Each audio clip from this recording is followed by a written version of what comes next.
A transgender pastor in America has called the Bible outdated. It wasn't written for 2024, it was written for then. Drew Stever is an ordained minister in the Evangelical Lutheran Church and aims to make the church a more inclusive place for everyone. When we read in the scripture that God created man and woman, God created everyone else as well. Drew and his partner Hazel live in Southern California with their 3 kids. He was raised Lutheran in Minnesota and went to Catholic school, during which time he battled with gender dysphoria. I grew up female and in the female context, and I just never felt like that worked for me. There were definitely times where if I can't exist in one way, I don't want to exist at all. I would just be better off not alive. It wasn't until his school teacher introduced him to a different kind of Christianity, one that was accepting of everyone.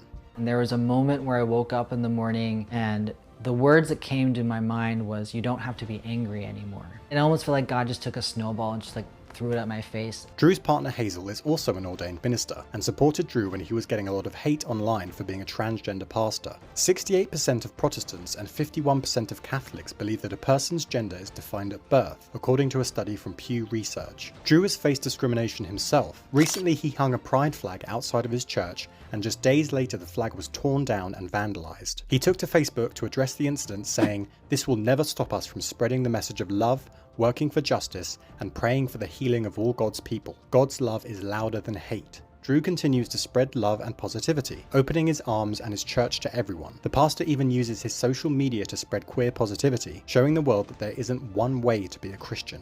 He also showcases just how inclusive his church is. You are good. Nothing is wrong with you. You are so good. You don't need the church to tell you that.